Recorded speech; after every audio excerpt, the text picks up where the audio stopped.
Good evening everyone. Actually বিষয়টা যেরকমভাবে আমরা এক্সপেক্ট করেছিলাম সেই রকমভাবে জিনিসটা এগোচ্ছে না। মানে এই পার্টি পলিটিক্স ঢুকে গিয়ে জিনিসটাকে এমনভাবে একটা পলিটিক্যাল লেভেলের ইস্যু করে দেখাচ্ছে, যেই ক্ষেত্রে যে এডুকেশন সিস্টেমে যে লড়াইটা ছিল সেই লড়াইটা আর থাকছে না। এইখানে পার্টি পলিটিক্স ইনভলভ হয়ে যাচ্ছে আস্তে আস্তে আমাদের ওয়েস্ট বেঙ্গলের বাইরে যদি বলি, আজকে সুপ্রিম কোর্ট থেকে সুপ্রিম কোর্টে যে রায়টা দিয়েছিল তাতে আজকে এনটিএ এফএকিউটাও পাবলিশ করেছে। কম বেশি সকলেই হয়তো নোটিশটা দেখেছো, তার অনেকে কাউন্টারও দিয়েছে। তো যে হারে এগোচ্ছে জিনিসটা, মনে হয় না যে পজিটিভ কিছু দিক থাকতে পারে। এটা আমার ওপিনিয়ন, আমি আবারও বলছি যে পজিটিভ কিছু দিক থাকতে পারে। সেই ক্ষেত্রে কাট অফটা কী হারে ভ্যারি করবে ওয়েস্ট বেঙ্গলে অ্যাজ এক্সপেক্টেড, কম বেশি সকলেই তোমরা জানো। আমরা এখনও কাট অফটা পাবলিশ করিনি, তার একটাই কারণ এখনও পর্যন্ত একটা ক্ষীণ আশা আমরা রেখেছি।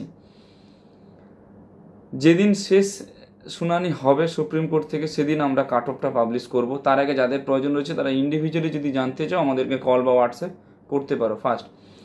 সেকেন্ড হচ্ছে যে কি, কম বেশি সকলেই অন্তত কাট অফের একটা আন্দাজ পেয়েছো যে কতটা যেতে পারে প্রাইভেট মেডিকেল কলেজের স্টেট কোটায়। গভর্নমেন্ট তুমি বলছি না, ছেড়ে দাও, প্রাইভেট মেডিকেল কলেজের স্টেট কোটায়। তো তাদের থেকেও কম স্কোর আসছে, তারা যদি এই ইয়ারে অ্যাডমিশন নেবে বলে মনে করো, আসলে অ্যাডমিশন নেবে বলে মনে করো এই কথাটা বলা ভুল, কারণ এই বছর যদি কোনো রকমভাবে এটা সলিউশন না বেরোয় এনটিএর এই স্ক্যামটার বিষয় নিয়ে, তাহলে আগামী বছরে কোনো রকমভাবেই একটা বাচ্চা ড্রপ দিয়ে অ্যাডমিশন নেওয়ার চিন্তাভাবনা করবে না, কোনো রকমভাবেই করবে না। কারণ 615-20তেও যে সে গভর্নমেন্ট কলেজ হবে তার কোনো আশা নেই। সেইখান থেকে দাঁড়িয়ে যারা এই ইয়ারে স্টেট কোটা যে কাট অফ যাচ্ছে তার থেকে কম নাম্বার পেয়েছো, একদম বর্ডারে বা কম নাম্বার পেয়েছো, তারা যদি চাও ইয়ার লস না করতে, তারা এই ইয়ারে কিন্তু অ্যাব্রডে অ্যাডমিশন নিয়ে নিতে পারো। অ্যাব্রড হচ্ছে একটা বেস্ট অপশান অ্যাডমিশনের জন্যে। আমাদের এখানে স্টেট কোটায় যা ফিস, অ্যাব্রডেও সেম ফিস, একই ফিস, এবং কলেজের পরিকাঠামো তার পাশাপাশি পড়াশোনা দুর্দান্ত।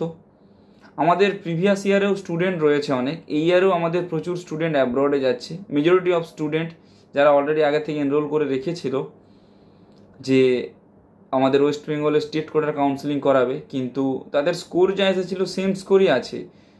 বিষয়টা হচ্ছে র্যাঙ্কের এই ইনফ্লুয়েশনের জন্যই তারা ডিসিশন নিল মেজরিটি অফ স্টুডেন্ট যে অ্যাব্রডে যাচ্ছে। তাই প্রতিটা স্টুডেন্টদের উদ্দেশ্যেই বলবো, যারা এখনও পর্যন্ত ডিসিশন তৈরি করতে পারোনি বা ডিসিশন নিতে পারোনি যে কী করবে কি না করবে, তাদের উদ্দেশ্যে বলবো অ্যাব্রড হচ্ছে একটা বেস্ট অপশন, তোমরা অ্যাব্রড নিতে পারো। যাদের ভয় রয়েছে যে ইন্ডিয়ার বাইরে গিয়ে পড়বো আবার এইখানে সে এক্সাম দিতে হবে, তাদের উদ্দেশ্যে বলি এই ইয়ার থেকে কিন্তু নেক্সট এক্সামটা প্রত্যেকের জন্যই অ্যাপ্লিকেবল হচ্ছে। সে ওয়েস্ট বেঙ্গলের সিএনএমসি অর্থাৎ ক্যালকাটা ন্যাশনাল মেডিকেল কলেজ থেকে পড়ুক, বা কেপিসি মেডিকেল কলেজ থেকে পড়ুক, বা পুনের বা মহারাষ্ট্রের ডিওয়াই পাটেল মেডিকেল কলেজ থেকে পড়ুক, বা দিল্লি এইমস থেকে পড়ুক, যেখান থেকেই পড়ুক না কেন নেক্সট কিন্তু প্রত্যেককেই দিতে হবে। ওটা হচ্ছে এক্সিট এক্সাম, রেজিস্ট্রেশন পাওয়ার জন্য ওই এক্সামটা দিতে হয়। ইন্ডিয়ার বাইরে অ্যাব্রডে পড়লেও কিন্তু নেক্সট এক্সাম দিতে হবে। অনেকেই আমাকে কোশ্চেন করছে যে দাদা এফএমজি তো রেটটা ভালো নয়, রেটিংটা তো ভালো নয়, পাসিং স্কোরটা বা পাসিং পার্সেন্টেজটা দেখলাম খুবই কম। দেখো, যেটা বিশেষত লক্ষ্য রাখা উচিত সেটা হচ্ছে 2016, 17, 18 এই সমস্ত টাইমে যারা অ্যাডমিশান নিয়েছে, ইভেন কোভিডের আগে পর্যন্ত, তারা প্রত্যেকেই অ্যাব্রডে দেখবে ফেডারেল ইউনিভার্সিটিতে সব থেকে বেশি স্টুডেন্ট আছে, স্টেট মেডিকেল ইউনিভার্সিটিতে কিন্তু অতটা স্টুডেন্ট নেই। অ্যাকচুয়ালি গভর্নমেন্ট কলেজ হচ্ছে স্টেট মেডিকেল ইউনিভার্সিটি অ্যাব্রডে। তো আমরা যদি দেখি যে গভর্নমেন্ট কলেজে অ্যাডমিশন নিচ্ছি, তো গভর্নমেন্ট কলেজে অ্যাডমিশন নিলে তার স্কোর কিন্তু খুবই ভালো হয় এবং যথেষ্ট মেরিটোরিয়াস স্টুডেন্ট ওইখান থেকে বেরোয়। তো সেই সমস্ত দিকগুলো বিবেচনা করে বাইরে অ্যাডমিশন নিতে গেলে স্টেট মেডিকেল ইউনিভার্সিটিটা সবসময় লক্ষ্য রাখা উচিত। যদি বাংলাদেশ বলি, বাংলাদেশেও রয়েছে।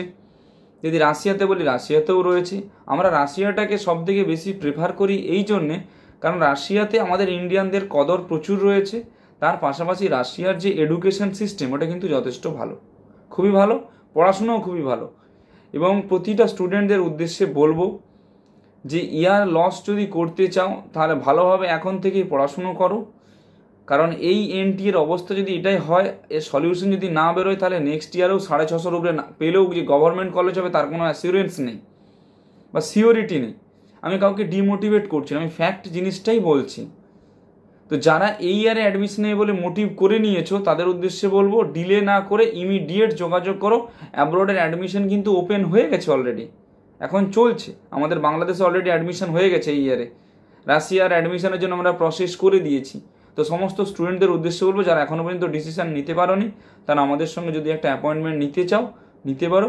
আমাদের সোম থেকে শনি সকাল 9:30 থেকে সন্ধে 6টা পর্যন্ত অফিস ওপেন রয়েছে। Thank you.